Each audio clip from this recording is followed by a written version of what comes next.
করতে বলা হয়েছে, সাধারণভাবে না যে তার শুধুমাত্র শির পুড়িয়ে দাও, ফাঁসিতে ঝুলিয়ে মেরে ফেলো, নো, তিল তিল করে তাকে হত্যা করার কথা বলা হয়েছে। আজও পর্যন্ত আমাদের অনেকের কাছে বুঝে আসে না এটা কেন। ভাই জেনা হয়েছে, এখানে কোনো মানুষ খুন হয় নাই, জেনা হয়েছে কারো বাড়িতে আগুন দেওয়া হয় নাই, জেনা হয়েছে দুইজনের আন্ডারস্ট্যান্ডিং, মিউচুয়াল আন্ডারস্ট্যান্ডিং এর মাধ্যমে। এখানে ধর্ষণ হওয়ার বিষয় না যে জোর হয়েছে, মিউচুয়াল ব্যক্তি স্বাধীনতা, যার যার ভালো লাগছে, অন্যায় করছে, হারাম কাজ করছে বুঝলাম, তাই বলে মেরে ফেলতে হবে, তাও এরকম নির্মম ভাবে, কারণ কি?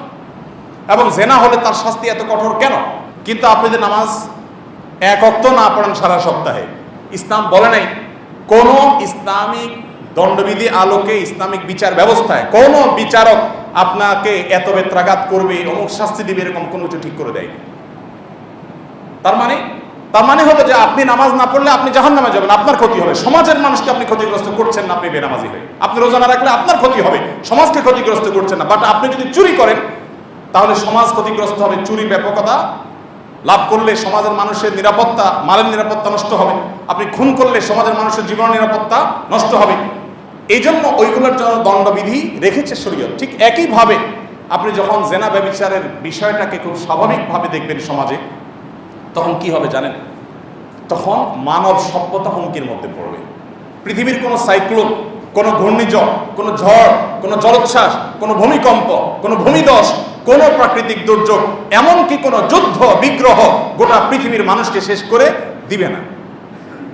অনেক বড় ঝড় জলোচ্ছ্বাসে হাজার হাজার লক্ষ লক্ষ মানুষ মারা গেছে, তারপরে মানুষ আবার আস্তে আস্তে আগের জায়গায় ব্যাক করবে। কিন্তু যদি ব্যভিচারের ব্যাপকতা হয়, বিবাহ বহির্ভূত সম্পর্কের ব্যাপকতা, এটা যদি সমাজে সৃষ্টি হয়, কি হবে? মানব সভ্যতা পৃথিবী থেকে হারিয়ে যাবে। কিভাবে হারিয়ে যাবে?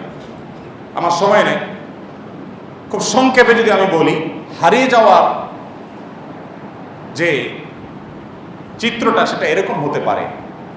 আমি এর আগে বারবার বলেছি, আপনারা যদি চায়নার দিকে তাকান, আমি নিজে কয়েক দফা বাংলাদেশের প্রথম সারির একটা টেলিভিশন চ্যানেলের একটা রিপোর্ট দেখেছি ইটালির কথা, আরও নির্দিষ্ট করে অনেক দেশের নাম বলতে পারবো, সেটা আমি আর লম্বা করতে চাচ্ছি না। এসব দেশগুলোতে সরকার সবসময় প্রণোদনা দিয়ে মানুষের জন্মের হার কোনোভাবেই স্বাভাবিক করতে পারছে না, এবং যে পরিমাণ তাদের কাজের লোক দরকার একটা দেশ চলার জন্য, সে পরিমাণ কাজের লোক নাই, মানুষের জন্ম হচ্ছে না। আমি কি বোঝাতে পেরেছি? চায়নার মতো দেশ, এত মানুষ, সেখানে উন্নত অনেক দেশ আছে, সেখানে এখন সন্তান জন্ম দিলে বাবাকে গিফট, মাকে গিফট, সন্তানকে গিফট, প্রণোদনা, টাকা পয়সা কি চাই সব দিবে, তাও সন্তান জন্ম দাও। বাট সন্তান জন্ম হচ্ছে না। কারণ কি জানেন? একটাই কারণ, আর কোনো কারণ না। সেটা হলো বিবাহ বহির্ভূত সম্পর্ককে সেই সমাজগুলো স্বাভাবিক করে ফেলেছে। এর ফলে কি হয়েছে? এর ফলে সন্তান জন্ম দেওয়ার প্রবণতা মানুষ হারিয়ে ফেলেছে। এগুলো মানুষের দরকার হয় না, কেন সন্তান জন্ম দিতে যাবে? এই ঝামেলা কেন যাবে? তার দরকার মিউচুয়াল আন্ডারস্ট্যান্ডিং এর মাধ্যমে তার সেক্সুয়াল চাহিদা পূরণ করা, সেটা তো হয়ে যাচ্ছে। কেন সে সন্তান বিয়ে করতে যাবে? বিয়েই তো করতে যাবে না। যে যার সাথে যখন ইচ্ছা তখন ডেটিং করতেছে, লাইফ পার্টনার চেঞ্জ করতেছে, দরকার হচ্ছে না। আপনি এর বিপরীতে মুসলমান সমাজ দেখেন, সারা পৃথিবীতে এই সমস্যাটা বড় কোনো পর্যায়ে নেই। আমাদের বাংলাদেশে জন্মের হার কমতে কমতে এমন একটা পর্যায়ে আসছে, প্রেডিকশন আপনারা অনেকে জানেন, অনলাইনে খুঁজতে পাবেন, যে ভবিষ্যৎবাণী বলছে যে এই হার যদি চলতে থাকে তো আর কয়েক যুগ পরে ঢাকা শহরে ফ্ল্যাট ভাড়া নেওয়ার মতো পরিবার, ফ্যামিলি আপনি খুঁজে পাবেন না, খালি থাকবে। অলরেডি কমছে, সেটা আরো যেখানে গিয়ে থামবে। তো আমরা এখনো তাদের ছেলে বহুগুণ ভালো আছি, বাট আমরা আস্তে আস্তে ওদিকে যাচ্ছি, কারণ আমরা পশ্চিমাদের ভালো গুণগুলো নেই না।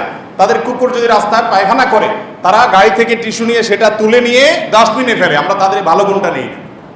আমরা তাদের যত খারাপ গুণ আছে, আমাদের মিডিয়াগুলো দেখবেন, ওদের দেশের বেহায়াপনাকে এখানে আমদানি করবে, ওদের দেশের অশ্লীলতাকে এখানে আমদানি করবে, ওদের দেশের পরকীয়কে এখানে আমদানি করবে, ওদের নাটক সিনেমাকে এখানে আমদানি করবে, ওদের ভালো গুণগুলোকে এখানে আমদানি করবে।